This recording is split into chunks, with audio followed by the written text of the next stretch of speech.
IPLचा थरार देशभरातल्या क्रिकेट प्रेमींच्या अंगावर रोमांच आणतोय. एकेका मॅचचं तिकीट मिळावं म्हणून लोक आटापिटा करतायत. हजारो रुपये मोजायला मागे पुढे बघत नाहीयेत. दुसरीकडे धुरंधर सिनेमागृहात धुमाकूळ घालतोय. सिनेमागृहात एका व्यक्तीच्या तिकिटासाठी 1,500-2 हजार रुपये मोजावे लागतात. देशभक्तीचा उमाळा येतोय आणि लोक अक्षरशः त्यात दंग झालेत. पाकिस्तानची जिरवल्यामुळं आनंद आहे. तिसरीकडं देशात एका समुदायाबद्दल प्रचंड तिरस्काराची भावना निर्माण करण्याचा प्रयत्न आहे. हिंदू आक्रोश मोर्चे निघतायत. देश वाचला पाहिजे, हिंदू वाचला पाहिजे म्हणून कुठलीही किंमत मोजायला ते तयार आहेत. अगदी पेट्रोल 500 रुपये लिटरने मिळालं तरी भरू असं म्हणणारे महान लोक या देशात आहेत. पण इतकं सगळं सुशेगात चाललं असताना, आनंदी आनंद असताना तिकडं नोएडात आज ट्रॅफिक जाम झालं. दिल्ली नोएडाला जोडणारा नॅशनल हायवे 9 जाम झाला. तुफान ट्रॅफिक. त्याचा परिणाम गुरुग्राम आणि फरीदाबादपर्यंत जाणवला. पोलिसांनी ट्रॅफिक ॲडवायझरी जारी केली. चिल्ला बॉर्डरवरून ट्रॅफिक वळवलं. अनेक जणांचा दिवस आज रस्त्यावरच गेला. तुम्ही म्हणाल की वर तुम्ही IPL, धुरंधर आणि हिंदुत्वाबद्दल बोलताय आणि इथं ट्रॅफिक जामबद्दल, तर त्याचा संबंध काय? तर तेच जाणून घेण्यासाठी हा व्हिडिओ शेवटपर्यंत बघा, चुकवू नका. दिल्लीच्या नोएडा परिसरात अनेक कंपन्या आहेत जिथं उत्पादनांचं काम चालतं. अगदी कपडे, बूट ते बरंच काही. तिथं कर्मचारी गेल्या 4 दिवसांपासून आंदोलन करत होते. त्यांची मागणी होती पगारवाढीची. पण कंपन्या काही केल्या दाद देत नव्हत्या. सरकारही हस्तक्षेप करताना दिसत नव्हतं. अखेर आज सकाळी कर्मचारी हिंसक झाले. त्यांनी कंपन्यांमध्ये तोडफोड सुरू केली.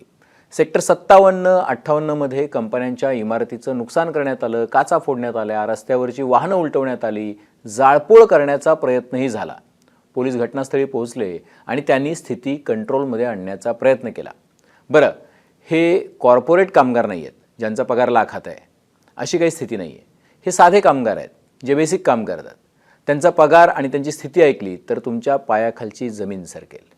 इंडियन एक्सप्रेसमध्ये मी ज्या काही केस स्टडीज वाचल्या त्या अंगावर काटा आणणाऱ्या आहेत.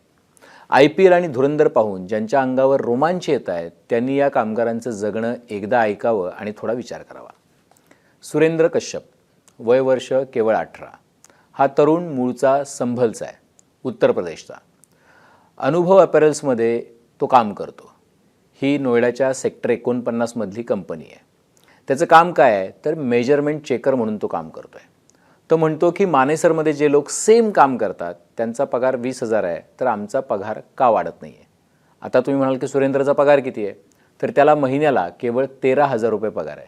त्यातले 4,000 रुपये त्याचं घराचं भाडं भरण्यामध्ये जातात. सिलेंडरसाठी महिन्याला 400 रुपयाहून अधिक पैसे लागतात. त्यात कहर म्हणजे टार्गेट, तीही अनरिअलिस्टिक. एका तासात 70 पीसेस द्या, वागणूक गुलामासारखी. काम झालं नाही तर ह्युमिलिएशन ठरलेलं. नाईट शिफ्टमध्ये काम करण्यासाठी सुद्धा त्रास दिला जातो. जर एखाद्या दिवशी आजारपणामुळं कामाला जाऊ शकला नाही तर दुसऱ्या दिवशी येऊ नको म्हणून धमकी दिली जाते. म्हणजे आजारपणातही काम करण्यासाठी दबाव टाकला जातो. रविवारी एक दिवसही सुट्टी घेऊ दिली जात नाही. रविवारी जर कामासाठी नकार दिला तर कामावरून काढून टाकण्याची धमकी देतात. गेल्या काही वर्षांपासून वर्षाला केवळ 320 रुपयांची पगारवाढ त्याच्याकडे येते. अशा अनगिनत अडचणींसकट लोक काम करतात. आता हे एकमेव उदाहरण आहे का? तर तसं नाही आहे. दुसरं उदाहरण बघा. राहुल, वय वर्ष 25. तो उत्तर प्रदेशातल्या कन्नौजचा आहे. राहुल 2018 पासून काम करतो आहे. त्याचं लग्न झालं आहे. त्याला 2 मुलं आहेत. एक 3 वर्षांचा आहे आणि दुसरा मुलगा लहान आहे, 1 वर्षांचा. त्याला महिन्याला 13,500 रुपये पगार मिळतो. तो एक पैसाही सेव्ह करू शकत नाही आणि गावी आईवडिलांना मदतही करू शकत नाही. घराच्या भाड्यापोटी तो 5,000 रुपये देतो. रेशनसाठी 4,000 रुपये लागतात. PFच्या नावाखाली कंपनी काही पैसे कापते. महिन्याला 3,000 रुपये उरतात हातामध्ये. त्याच्यामध्ये त्याला 4 जणांची फॅमिली चालवावी लागते. कुणी आजारी पडलं तर उद्या काय करायचं? मुलांचं शिक्षण कसं करायचं? गेल्या वर्षी राहुलचा पगार किती वाढला माहिती आहे? 39 रुपये. 39 रुपये. आता हा राहुल झाला, सुरेंद्र झाला. आता एक नवीन कहाणी आहे का? मोहम्मद नूर आलमची. तो 28 वर्षांचा आहे. बिहारच्या सीतामढीचा. त्याला 20,000 रुपये पगार आहे. एकही पैसा त्याला सेव्ह करता येत नाही. कुटुंबाला पोचताच नाकीनऊ येतं, त्यामुळे सेव्हिंग कुठून करणार? आधी तो 15 रुपये किलोनं तांदूळ खरेदी करायचा, आता त्याचेही रेट वाढलेत. गॅस सिलेंडर करंट सिच्युएशनमध्ये म्हणजे युद्धामुळं ब्लॅक मार्केटमध्ये जवळपास 5,000वर गेला आहे. आता सध्याची परिस्थिती इतकी बिकट आहे, पण गॅस सिलेंडर जरी सोडला तरी बाकीच्याही वस्तू किती महाग झाल्यात याकडं पण नूर मोहम्मद लक्ष वेधतोय. आता प्रश्न काय, तर जगायचं कसं? पगारवाढीसाठी हिंसक व्हायचं का? कंपन्यांच्या काचा आणि गाड्या फोडायच्या का? यावरून लोक वादविवाद घडवू शकतात. पण एक गोष्ट स्पष्ट आहे की गरीब आणि श्रीमंतांमधली दरी वाढत चालली आहे. मूळ जगण्याचे मुद्दे बाजूला पडू लागलेत. वाढत जाणारी बेरोजगारी, घटत चाललेल्या सरकारी नोकऱ्या, महागाई, इंधनाचे दर, शेतीचे गंभीर प्रश्न, IT सेक्टरमध्ये AIचं येऊ घातलेलं मोठं संकट यावर चर्चाच होत नाही आहे. देशभक्ती, हिंदुत्वाच्या प्रचारात लोकांना अडकवून ठेवण्यात आलं किंवा लोक अडकलेत असं म्हणा. सीतामढीच्या मुस्लिम असलेल्या नूर आलमची आणि कन्नौजच्या राहुलच्या आयुष्याची लढाई ना हिंदुत्वानं संपेल ना कुठल्या नेत्याच्या भलामणीनं. खिशात पैसा नसला आणि घरात रेशन नसलं की पोटाला चिमटा बसणारच. मग तो हिंदू असो किंवा मुस्लिम किंवा मग शीख, इसाई, पारशी किंवा बुद्धिस्ट. भूक हे शाश्वत सत्य आहे. आता इतका राडा झाल्यानंतर उत्तर प्रदेश सरकार ॲक्शन मोडमध्ये आलं आहे. त्यांनी या प्रकरणाची चौकशी करणार असल्याचं म्हटलं आहे. दुसरीकडे कामगारांचे प्रश्न सोडवण्यासाठी आम्ही प्रयत्न करू असं UPचे मंत्री म्हणू लागले. आता कोणी म्हणेल की हे कमी शिकलेले आणि स्किल नसलेले लोक आहेत, त्यांना पगार तो किती मिळणार? मुद्दा असा आहे की त्यांनी जगण्यासाठीचं स्किल आत्मसात केल्यानंतर त्यांना नोकऱ्या दिल्या गेल्यात. स्मॉल स्केल बिझनेस जो आहे तो अडचणीत येतो आहे हे नोटाबंदीपासून सांगितलं जातं आहे, पण त्याची प्रचिती जी आहे ती आता 10 वर्षानंतर येऊ लागलेली आहे. उद्या ट्रम्पच्या लहरी नीतीनुसार जर त्यांनी आपल्याकडून एक्सपोर्ट केल्या जाणाऱ्या कपड्यांवरती 18% कर लावला तर बांगलादेशचे कपडे फुकट अमेरिकेच्या मार्केटमध्ये गेले तर अख्खी टेक्स्टाईल इंडस्ट्रीसुद्धा आहेत महाराष्ट्रातली किंवा देशातली अडचणीत येईल. आणि टेक्स्टाईलवाल्यांनी अमेरिकेचा कापूस घेतला तर भारतीय शेतकरी अडचणीत येईल. युद्धामुळं अवघं जग जे आहे ते अस्वस्थ आहे.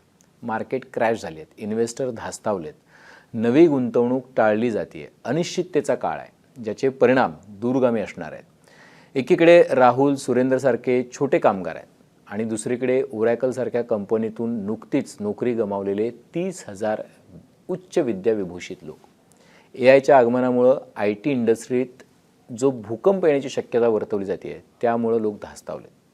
त्यामुळे संभलचा सुरेंद्र आणि कन्नौजच्या राहुलसारखीच अवस्था कालपर्यंत लाखोंचा पगार घेणाऱ्या भरपूर शिकलेल्या लोकांचीही होईल का अशी भीती मनात आहे. अर्थात ते रस्त्यावर येतील का हा प्रश्न आहे. त्याचं कारण असं आहे की पांढरपेशे लोक, मिडल क्लास लोक रस्त्यावर यायला घाबरतात किंवा त्यांना त्याची लाज वाटते. आपल्या समस्या लोकांमध्ये जाऊन मांडण्याची त्यांच्या मनामध्ये तेवढी हिंमत नसते.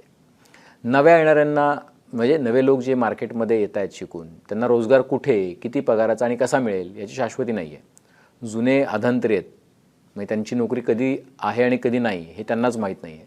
जास्त शिकलेल्यांमध्ये फिअर वाढलं आहे, कमी शिकलेले स्ट्रेसमध्ये आहेत. हिंदू, मुस्लिम, शीख, इसाई असो किंवा आणखी कुठल्या धर्माचे लोक, सगळ्यांपुढे हे संकट आहे. आता मुद्दा काय आहे, तर मुद्दा असा आहे की त्यातही जे अडचणीचे कामगार कायदे आलेले आहेत त्यामुळं कामगारांचे हक्क, अधिकार यांना जे आधीचं महत्त्व होतं ते आता उरलं आहे का माहिती नाही आहे. आधी तुम्हाला कामगारांना काढण्यासाठी एक ड्यू प्रोसेस फॉलो करावी लागायची, ती आता करावी लागेल का? कंपन्या त्यांची मनमानी करतील का? त्याचा फायदा घेतील का? एका पद्धतीनं कामगारांच्यासाठी मैत्रीपूर्ण कायदे बनवणं ही सरकारची जबाबदारी होती, पण ते झालं का कल्पना नाही. आता जे नोएडामध्ये घडलं आहे ते एक्सेप्शन आहे असं मानता कामा नये. कारण नोएडामध्ये जे घडलं आहे ते सामूहिक रागाचं एक प्रतीक आहे की जे देशभरातल्या जो खालचा वर्ग आहे, जो प्रचंड स्ट्रेसमध्ये आहे, ज्याचं उत्पन्न वाढत नाही आहे, ज्याच्या पुढचे संकटं संपत नाही आहेत आणि ज्याचा खर्च जो आहे तो दिवसेंदिवस वाढतो आहे, त्याच्यामुळे त्याचं जगणं कठीण झालं आहे, त्या सगळ्यांच्या संघर्षाचं प्रतीक म्हणजे ही लोक आहेत की ज्यांनी आज तोडफोड जाळपोळ केली. ती योग्य अयोग्य त्याच्याबद्दलचा वादविवाद होऊ शकतो, पण प्रश्न शेवटी उरतोच की IPLचा थरार आणि धुरंधरची कहाणी रोमांचक असेल, पण त्यामुळं थोडा वेळ आनंदाची भूल पण चढत असेल, पण सुरेंद्र, राहुल आणि नूर मोहम्मद सारख्या लोकांना संध्याकाळच्या जेवणाची भ्रांत आहे आणि पोराबाळांच्या चेहऱ्याकडे बघून त्यांच्या अंगावर काटा येतोय. बाकी विचार करण्यासाठी तुम्ही सारे प्रेक्षक जे आहात ते सुजाण आहात. त्यामुळं या सगळ्या घटनांचा परस्पर संबंध काय आहे हे तुम्ही उत्तमपणे जाणता. तुमची काही मतं असतील, काही प्रश्न असतील तर ते निश्चितपणे नोंदवा. अर्थात हे पण सांगा की ज्या सुरेंद्रला 39 रुपये पगारवाढ मिळाली, ती 39 रुपये पगारवाढ कुठल्या अर्थानं जस्टिफायबल आहे. आपल्याकडे जे ह्युमन रिसोर्सेसच्या पॉलिसीज आहेत त्याच्याबद्दल तुमची काय मतं आहेत. किंवा राहुलला जी 320 रुपयांची पगारवाढ मिळाली, ती पगारवाढ हे एका प्रकारे त्याचं ह्युमिलिएशनच नाही का, त्याच्याबद्दलही व्यक्त व्हा. आणि तुम्हाला विचार करावा लागेल की जर अशा पद्धतीचे कामगार कायदे जे तुम्हाला प्रोटेक्ट करू शकत नाही, ते कामगार कायदे पास करण्यासाठी तुम्ही आपले जे नेते आहेत त्यांना निवडून दिलं आहे का, त्याच्याबद्दल पण व्यक्त व्हा. तुमची मतं महत्त्वाची आहेत, ती नोंदवा. बेल आयकॉनवरती क्लिक केलं तर अपडेट्स मिळत जातील. आणि सर्वात महत्त्वाचं म्हणजे मुंबई तकचं यूट्यूब चॅनल सबस्क्राईब करायला विसरू नका. पाहत राहा मुंबई तक.